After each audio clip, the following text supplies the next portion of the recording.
Assalamualaikum warahmatullahi wabarakatuh. Bertemu kembali di channel YouTube Pan Trader Community. Pada kesempatan ini kita membuat catatan tentang perjalanan program to get the first 1 billion di hari ketiga.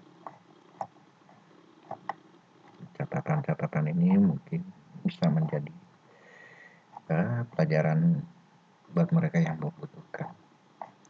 Dan kita juga berharap suatu hal yang mungkin bisa terrealisasi, karena apa yang tidak mungkin yang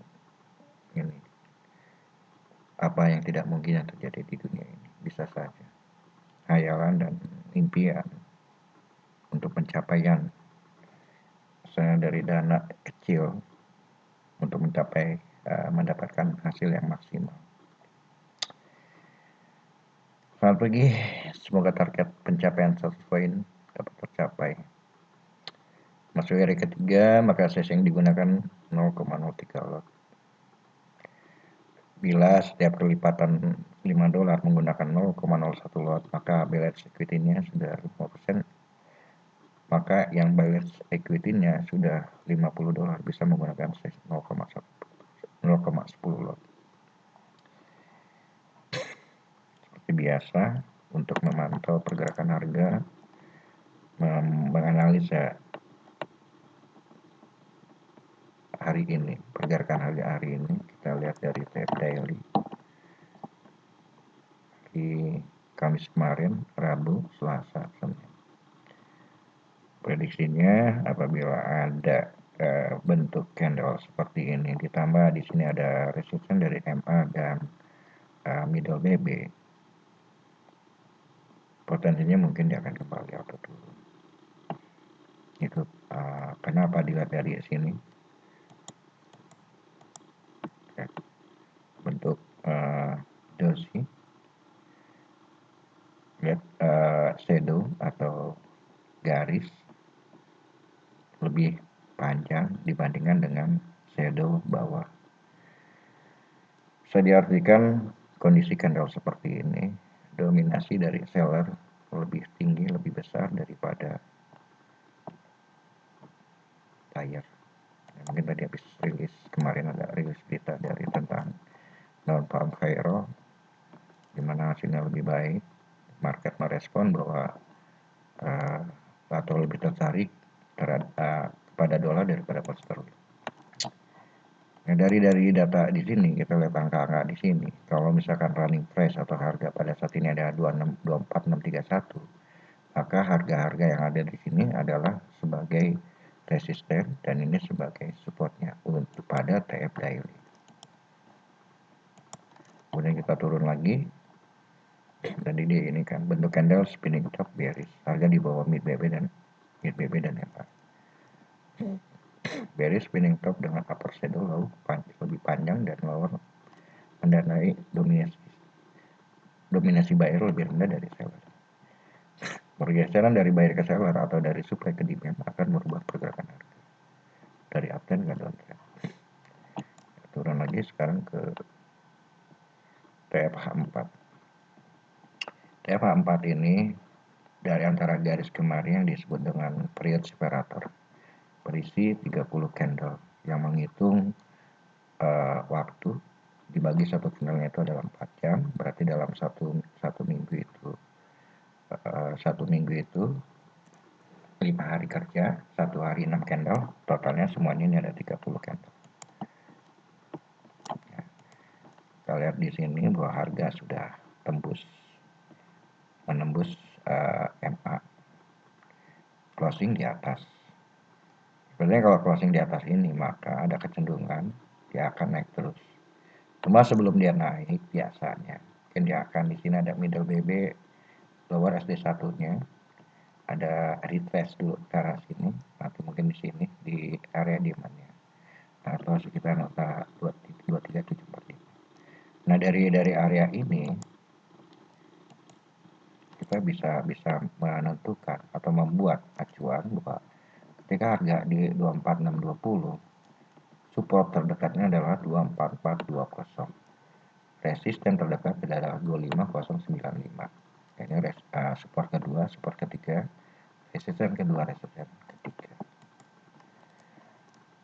Nah, selanjutnya jadi kita dapat tentukan bahwa support pertama 24420, 23775, 23745, 23070.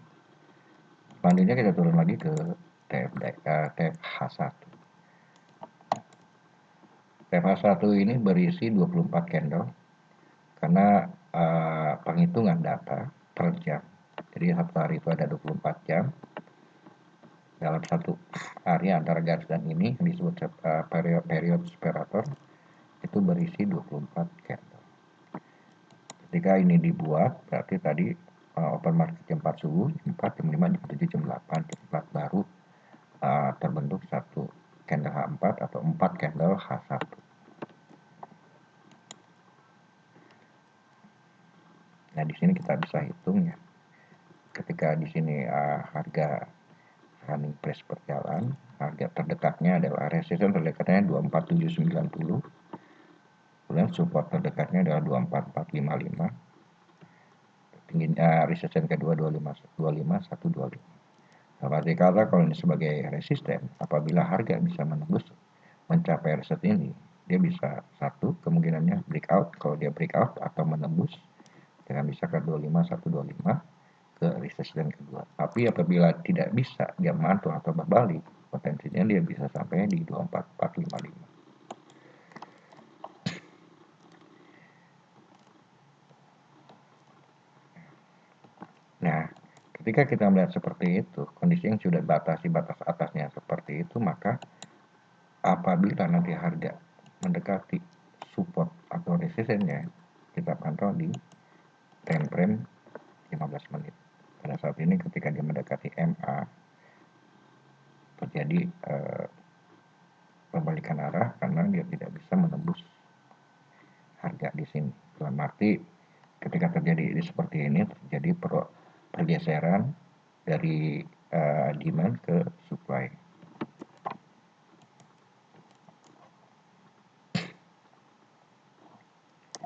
Berdasarkan bentuk dan posisi candlestick pada tape daily, maka pilihan OP sell untuk entry pada harga 24740 dengan stop loss 25125 dan TP 23785. Nah, catatan ini hanya prediksi, analisa, dan analisa ini hanya sebagai referensi untuk trader melakukan eksekusi. Jadi tidak mutlak bahwa kita harus mengikuti sinyal kalau dapat analisa dari orang lain atau dari trader yang lain. Kembali kepada sistem trading yang dibangun oleh masing-masing trader. Untuk hari ini, Bank USD libur, potensi harga sideways karena libur mungkin hanya bergerak dalam range yang sempit.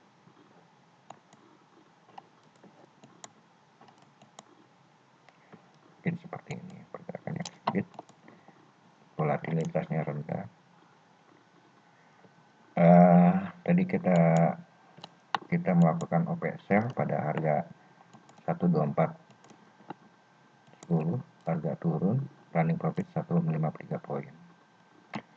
Melihat dari bentuk atau kondisi dia dari TMA 4, potensi kemungkinan harga akan membentuk pola head and shoulder.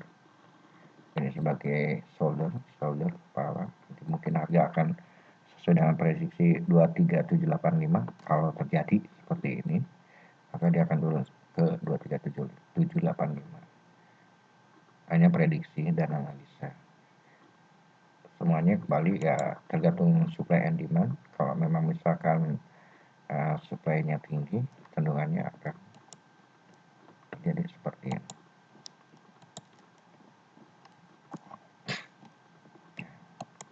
Kemudian juga karena tadi bank di USD atau di Amerika libur, range-nya mungkin sempit. Di antara bergerak antara supply and demand dengan area yang sempit.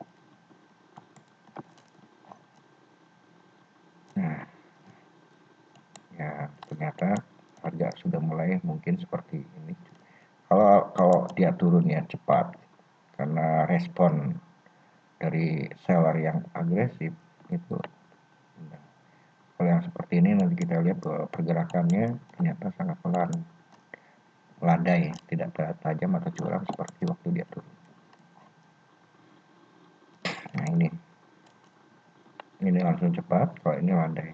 Apakah mungkin nanti sampai di sini? Bisa iya, bisa tidak. Ini hanya prediksi atau analisa. Karena tidak ada yang bisa menganalisa tepat 100%. Tapi pola pergerakan dari suatu mata uang atau fair itu memiliki pola-pola khas atau ciri khas tertentu, dan itu selalu berulang-ulang.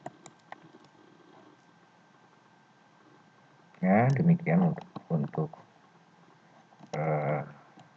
catatan hari ketiga to get the first 1 billion.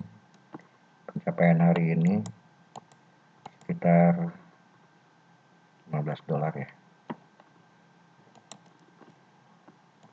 karena range yang sempit. Target dari 1000 poin hanya tercapai 502 poin. Dalam perjalanan 3 hari ini tidak semuanya lancar-lancar dan mulus.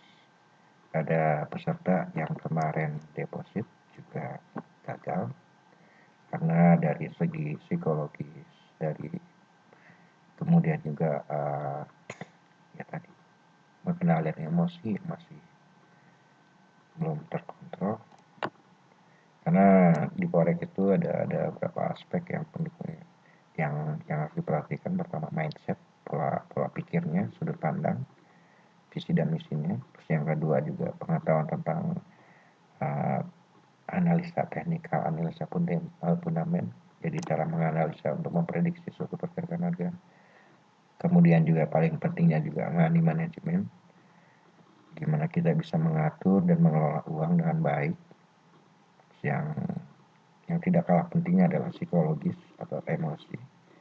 Ketika market mempengaruhi, mengubah perasaan, dan ketika melihat market yang seperti itu seolah-olah menghipnotis trader, emosi terkuras, jadi terjadilah over trading, overload, dan over dividend.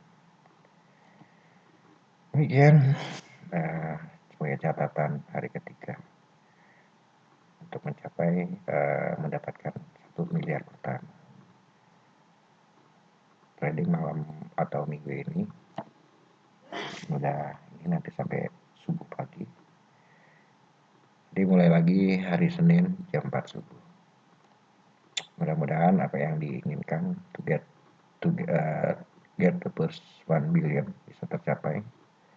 Kalaupun ya kita cuma hanya berusaha semaksimal mungkin untuk mencapai